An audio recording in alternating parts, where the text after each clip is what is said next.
Welcome back to the shop and to the channel.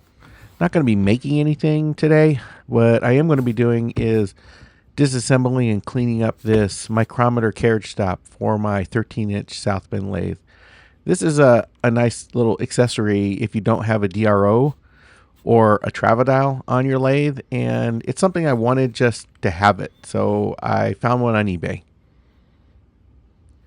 For whatever reason, a previous owner welded this extra block onto the bottom clamp, and that doesn't belong there. Maybe they were using it on a lathe that wasn't a South Bend, or maybe it wasn't a 13-inch lathe, but for mine, I don't need it. Well, to get started, I'll just start taking things apart. The simplest is the lock screw. The screws here is a little bit bent. Might look at fixing that at some point in the future. Next, I can go ahead and pull out this cap screw, which connects the lower clamp to the main frame. Now there's a screw and a jam nut that's threaded through the clamp, and the top of that screw has a large shoulder on it which fits into a groove in the frame, and this is just part of the clamping mechanism. The screw slot itself, interestingly enough, is in the bottom, and I think this is so you can adjust it while it's on the lathe.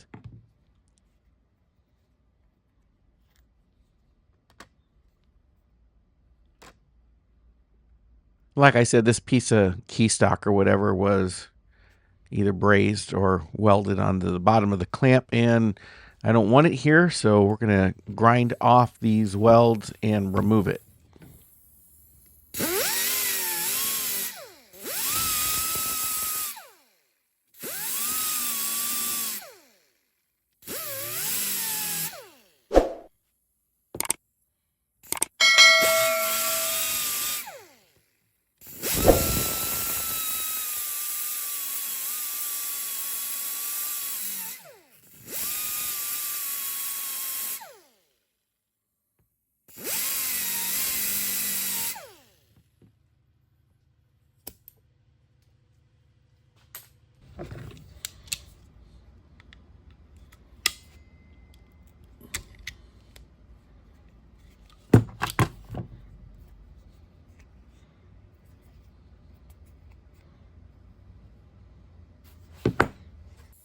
I also want to make sure I clean up any remnants of those welds on these pads. These don't need to be perfectly machined, but I certainly don't want them all cattywampus with a big weld burr sticking out.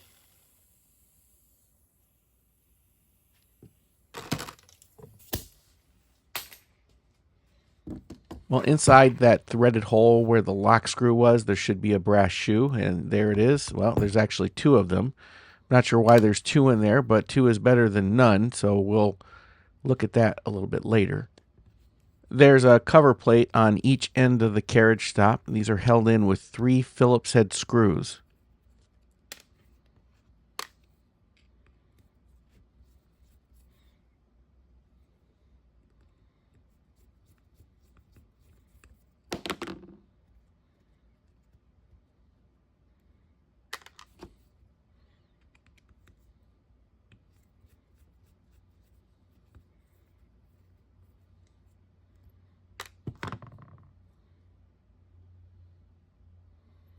Underneath that cover plate on this side is this L-shaped key.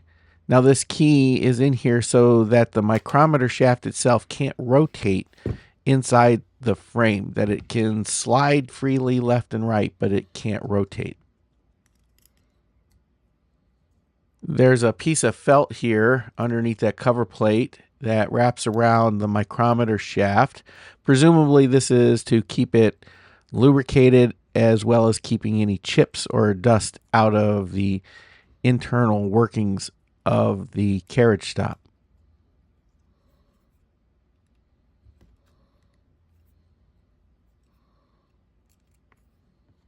And it looks like underneath that felt there's a brass bushing, but I'm not going to be able to get to it just yet, so I'm going to turn my attention to the cover plate on the other side.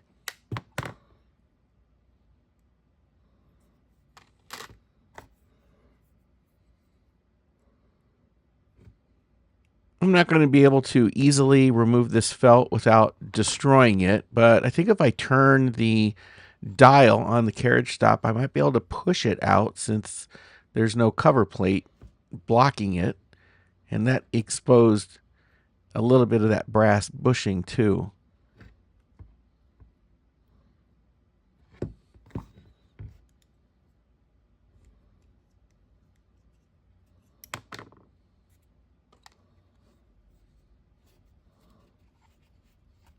Well, I suppose if I keep turning this dial, eventually this shaft will be able to come out in its entirely and possibly bringing those bushings with it.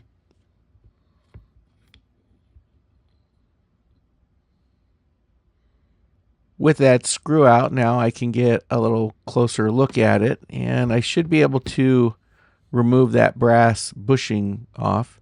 Interestingly enough, the outer diameter is domed. It's not flat like I would have expected.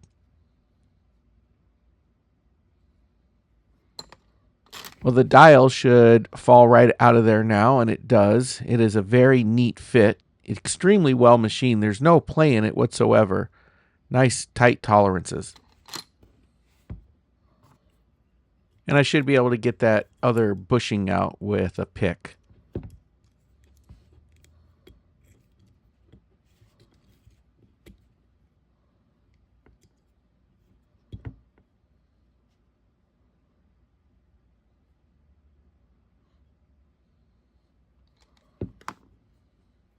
Well, and that's it here for the disassembly. Pretty simple components. I do want to get this cleaned up, but I don't think I'm going to do anything as far as paint. I'm just going to leave it as is. But I think this thing could use a bath in the ultrasonic, and when I'm finished with that, I'll bring you back.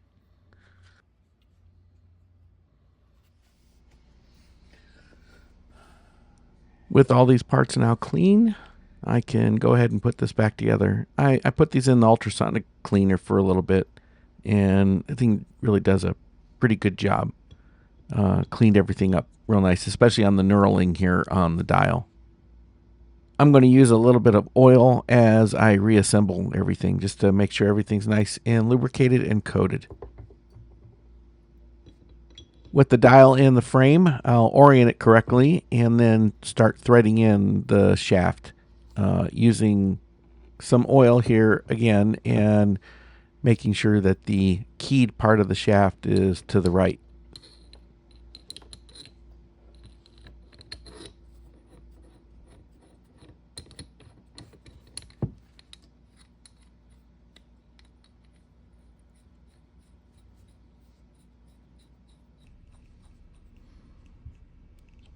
Take one of those brass bushings and insert it on the side of the shaft that's not keyed. It's a pretty snug fit.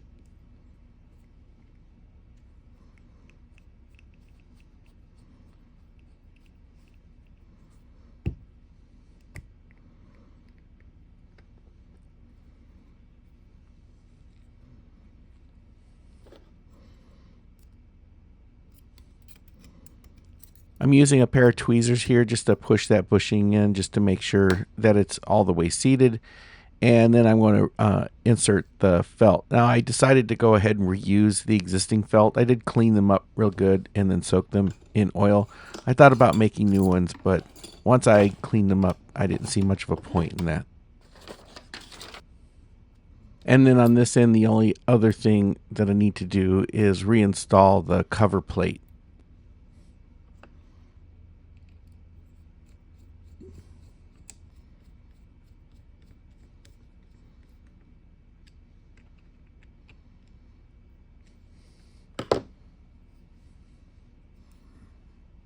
Well, flip this over and put a little oil on the shaft and slide the bushing on. I tried using the tweezers to get it to seat, but it was a little bit more snug than the opposite side. So I've got a small hammer here and just lightly tapping on it until it seats a little bit further.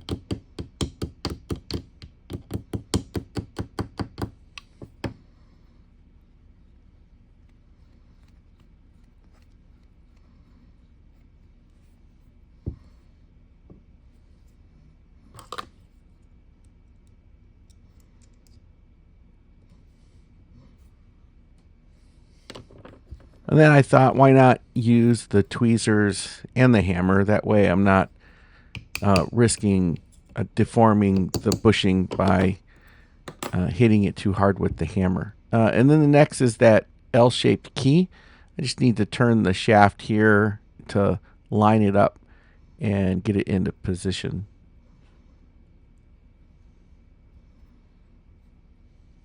And this side has a split felt that goes around the key. Again, the felt was in reasonably good shape once I cleaned it up. I didn't see any point in replacing it. And in this cover plate here, I was surprised to see that there was a South Bend lathe stamp in it, and then the part number. I didn't notice it before I had cleaned it.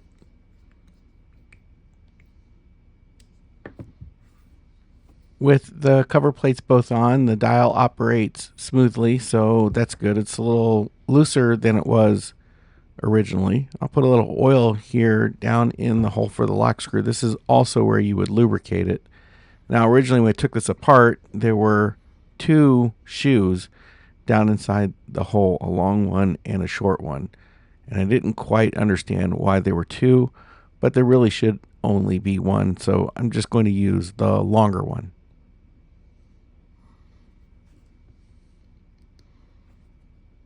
And now I can thread in the lock screw, and this is where it became obvious as to why there were two shoes. That lock screw, I didn't notice it originally, actually has a little bit of a bend in it. And I can't thread it all the way into the hole.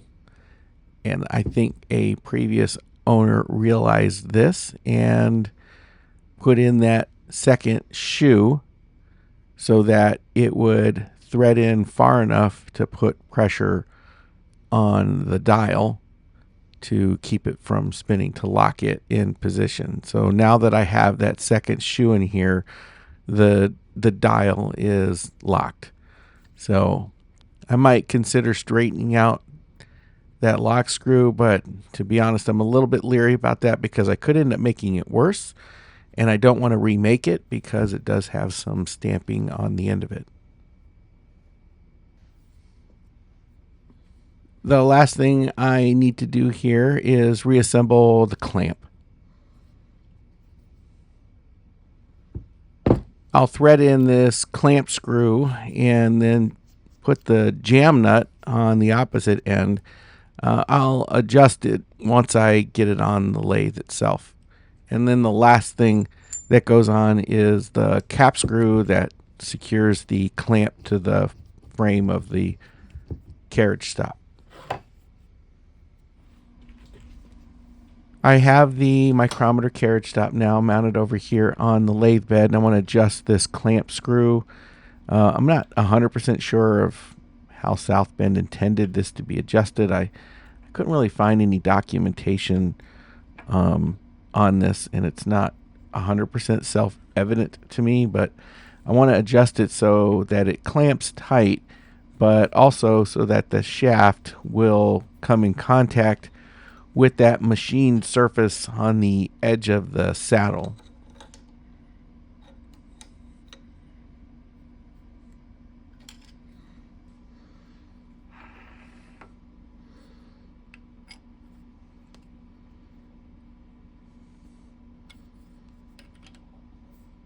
With the clamp tight, the shaft does touch that pad on the edge of the saddle.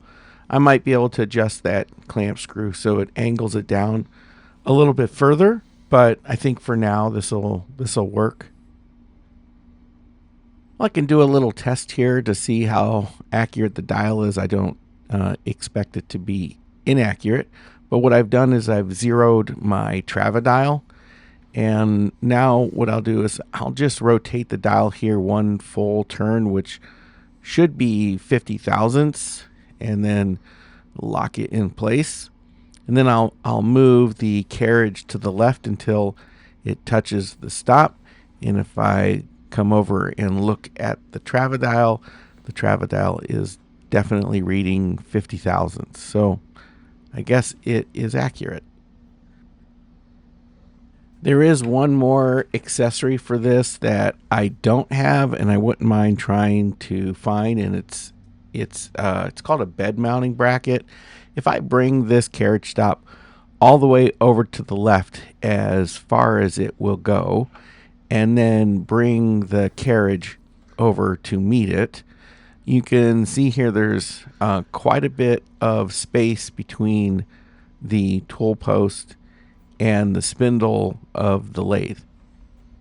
Because of that, that makes this thing not really usable if I were to say have a collet directly in the spindle and wanted to do something up close to the spindle. So even though this is a useful tool, it has limitations. Now there is a bracket that would bolt to the side of the lathe bed in which you relocate this carriage stop, and it brings it up out of the way and allows you to continue using it just in a different orientation. If I could find one of those, that would be a nice addition to this tool. Well, this is not my normal type of video that you see on my channel, although it is a vintage tool restoration, so I guess it sort of does fit into the category. I enjoyed getting this thing apart and just seeing how it was machined. The machining on it is just so outstanding and precise. The fit on all of these parts is just fantastic. I was impressed with how well it was made. It's definitely a tool that I'll be using from time to time. I hope you enjoyed the video. If you did, hit that thumbs up button. If you're a subscriber, thank you very much. If you're not, consider hitting that subscribe button. It doesn't cost you anything to subscribe, and if you hit the bell icon, you get notified whenever I put out a new video.